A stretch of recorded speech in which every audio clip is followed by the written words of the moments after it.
les gars, ça va? Aujourd'hui, on apprend la prononciation des voyelles. Alors, on commence.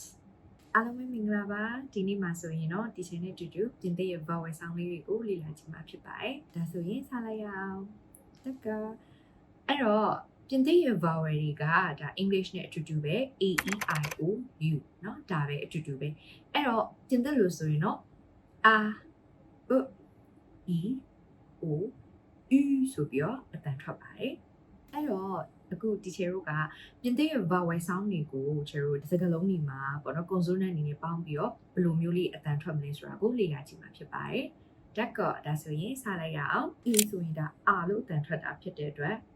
M R ဒါလေးကိုဘယ်လိုအတန်ထွက်ကြမလဲ M R Ma Ma Ma ဒါက S R S R Sa sa sa ဒီလိုမျိုးလေးတန်ထွက်ပါမယ်။ဒါကနောက်တစ်ခု G A R E ပြင်သစ်လို့ဆိုရင်တော့ G A R E ဒီလိုမျိုးလေးတန်ထွက်ပါမယ်။အဲ့တော့ဒါလေးကိုအတန်ထွက်စဉ်းစားရမယ်ဆိုရင် G က J မို့လို့ဆိုပြီးတော့ကျွန်တော်က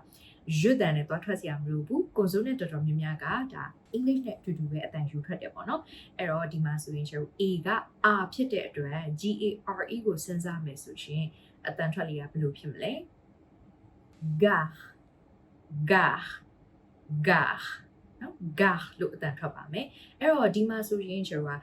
GA ကကြတော့ A က R ဖြစ်တဲ့အတွက် gare ဒါမဲ့နောက်မှာ R လေးပါတယ် R ကကြတော့ပြင်သစ်မှာဆိုတာ R လို့ထွက်တယ် R အဲ့တော့ vibrate တန်လေးလိုက်မှာပေါ့နော်အဲ့တော့ gare gare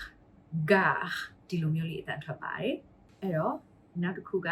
Eနော် E ကိုတော့ပြင်သစ်လို့ဆိုရင်လို့အတန်ထွက်ပါတယ်အဲ့တော့ဒါဆိုရင်ဒီမှာကျတို့က M ဆိုရင် M အဲ့တော့ T ဆိုရင် T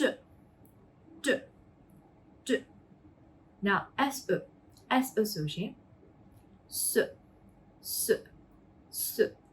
S လို့တန်ထွက်ပါတယ်တက်ကောအဲ့တော့နောက်တစ်ခု I ရဲ့အတန်ထွက် I ကတော့ပြင်သစ်လို့ဆိုရင် E လို့အတန်ထွက်ပါတယ် E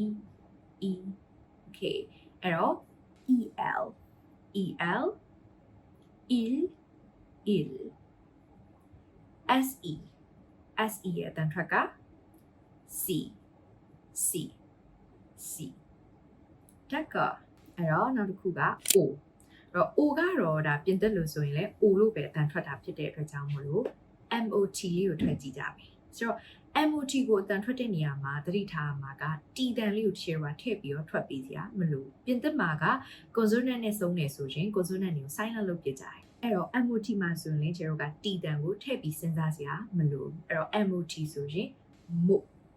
mo ဆိုပြီးတော့အတန်ထွက်ပေးရပါတယ်တက်ကဒါဆိုရင်နောက်ဆုံးတစ်ခု U ရဲ့အတန်ထွက် U ကိုတော့ပြင်သစ်လို့ဆိုရင် U ဆိုပြီးထွက်ပါတယ်အဲ့တော့နှာခမ်းကိုစုပြီးတော့မှထွက်တဲ့အတန်မှာ U နှာခမ်းက O ပုံတရင်ရှိရပါမယ် U တက်ကအဲ့တော့ MUR ဒါလေးကိုဘယ်လိုတန်ထွက်ကြမလဲ mur SUR sur ဒီလိုမျိုးလေးတန်ထွက်ပါမယ်တက်ကဒါဆိုရင်အခု vowel sound လေးတွေရဲ့ pronunciation လေးတွေကိုသိသွားပြီဆိုတော့ကျတို့အစအနေပြန်ပြီးတော့ထွက်ကြည့်အောင်ဆိုတော့ E ကတော့ R ဆိုတော့ ma sa gare E ကတော့ U ဆိုတော့ m t s I ကတော့ E ဆိုတော့ il si O ကတော့ O ပဲဆိုတော့ mo U ကတော့ U ဆိုတော့ mur sur တက်ကောဒါဆိုရင်တော့ဒီနေ့ပြင်သစ်ရဲ့ vowel sound လေးတွေကိုဘယ်လိုမျိုးတန်ထွက်လဲဆိုတာသိသွားပြီလို့ထင်ပါတယ်နောက်သင်ခန်းစာမှာ channel တူပြင်သစ်ရဲ့တခြား pronunciation လေးကိုဆက်ပြီးတော့လေ့လာကြပါမယ်တက်ကော Au revoir, on se retrouve à la prochaine leçon. Merci, à plus tard.